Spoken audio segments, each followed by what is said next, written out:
Have you ever seen the green-eyed monster? Have you ever seen it? Like the real green-eyed monster? I think they mean the green-eyed monster of jealousy. I'm not really sure, but it's this phenomenon that happens. There are these people. They all look the same. I don't know if they're clones. I don't know if it's just the kind of thing that actually ended up occurring because they were integrated with a certain product line from Apple. Because I understand it's actually connected to Apple products. But let me look something up. What does char mean when it comes to computer programming? What does char mean? You know, the four letters of my first name are char, char. A char in the C programming language is a data type with the size of exactly 1 byte, which in turn is defined to be large enough to contain any member of the basic execution character sets and UTF-8 code units, which implies a minimum size of 8 bits. Okay, char. Atoms! Do you guys know what atoms is? You know, this is the yeah. Are you horrified? No, I don't think you're horrified. This is exactly what you fucking wanted.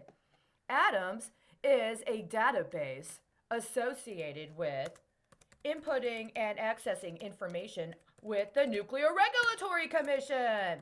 Who doesn't love to mess around when it comes to people's health and references charring something to atoms? Right here. Agency-wide documents access and management system. Atoms.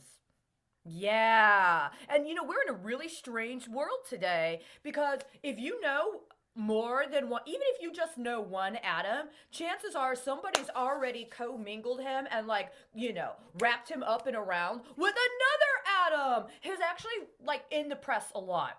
I actually think he's gotten way too much, disproportionately speaking, airtime. I really, really wish they'd go into his archive. You know that? I really do. A lot would be answered. And they're probably going to say something about how you can't disclose it. And if you try to disclose it, you're breaking the law. But, you know, you're going to have to then talk to somebody else. And I'm going there. Kavanaugh. I'm going there. I'm going to the Supreme right now on this. You know, before Kavanaugh got put into the Supreme Court, or rather, before Kavanaugh got put into the pipeline to pay off that kickback they set up regarding Gorsuch, before that happened, he wrote an opinion. And in his opinion, it's very, very important to read both his opinion and the dissenting. Because in his opinion, he specifically discusses how while the case was pending, the law changed. But his opinion, which was the majority opinion, was written based upon the law at the time the case was filed. So if you file a case and then they come up with some procedural error in order to try to compel you to engage in an appellate process so that they could hook up kickbacks, and then you persist in the case, even if they changed the law in the meantime, precedent's already been set in determining the merits of the case and the final outcome and the resolution on the final outcome based upon what the law was at the time the original case was filed. Now, there is a dissent that applied a different standard. As a matter of fact, in that specific case, the dissenting opinion specifically made their decision based upon the law as it had changed.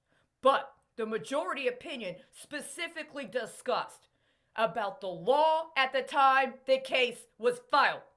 You don't get to sell my case to somebody else so they can use it as some sort of product development. It doesn't work that way. And if you try to do that, then you're going to be in big trouble because every friggin' product you tried to use that for is now on trial as well. Do you understand?